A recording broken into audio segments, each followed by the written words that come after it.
आपण त्याला काय करतो, टेस्ट कुठे करतो? हा, ऍक्च्युली मायग्रेन मध्ये काय होतं, भयानक डोकं दुखतं.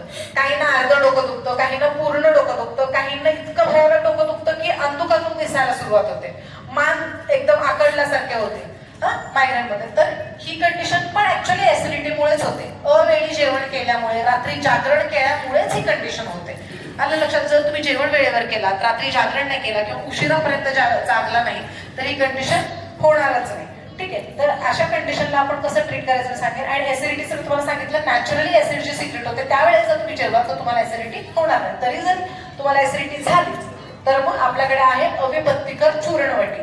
काहींना काय होतं, खूप जुने व्याधी असेल, खूप वर्षापासून व्याधीग्रस्त असेल तर त्यांचे मेडिसिन्स घेऊन किंवा त्यांच्या अन्नपचन क्रिया जी असते ती कमजोर झालेली असते. अन्नपचन क्रिया कमजोर झाल्यामुळे सुद्धा त्यांना ऍसिडिटीचा त्रास होतो, अन्न व्यवस्थित पचन होत नाही.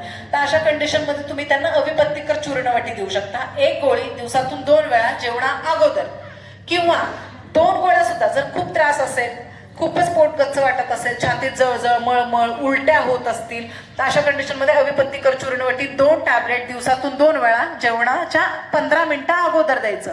पितो सुद्धा तुम्ही देऊ शकता. एखाद्याला जर अविपत्तिकर देऊन सुद्धा समाधानकारक रिझल्ट मिळाला नाही तर तुम्ही त्याला अविपत्तिकर सोबत पितो सुद्धा टॅबलेट सुद्धा देऊ शकता जेवणा अगोदर.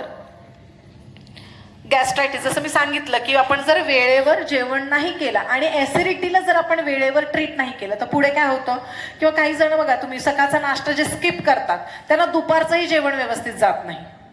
ठीक आहे, आणि संध्याकाळचंही जात नाही. का? कारण त्यांनी नाश्ता स्किप केला. नाश्ता स्किप केल्यामुळे काय झालं, पोट मोकळं राहिलं आणि ती मोकळी जी भाग होता तो मोकळा भाग पूर्ण गॅसनी कव्हर झालेला असतो. मग गॅस इतका भरलेला असतो की पोट खाल्लं की खायची इच्छाच होत नाही एकतर, आणि जरी बळजबरी खाल्लं तर ते, जरी तुम्हाला 2 चपातीची भूक असेल तर तुम्ही एका चपातीवरच बास करता. का? कारण पोट गच्च झालेलं असतं, जेवण जातच नाही. मग त्यामुळे काय होतं, विकनेस येतो. मग तुम्हाला जेवण जात नाही त्यामुळे अजून ऍसिडिटी वाढते. जेवण गॅस भरलेलं असतं त्यामुळे दुसऱ्या दिवशी पोट व्यवस्थित साफ होत नाही, आणि पोट साफ झालं नाही की पुढे जाऊन मग मूळ व्याधासारखे आजार होतात. तर इथेच आपण जर याला ट्रीट केलं तर मग ती कंडिशन होणारच नाही. मग अन्नपचन व्यवस्थित होण्यासाठी किंवा गॅस होऊ नये किंवा पोट गच्च वाटू नये याच्यासाठी काय करायचं, डायजेसुदा टॅबलेट आणि लिक्विड. डायजेसुदा लिक्विड 10 ml दिवसातून 2 वेळा जेवणा अगोदर, डायजेसुदा टॅबलेट 1 टॅबलेट दिवसातून 2 वेळा जेवणा नंतर.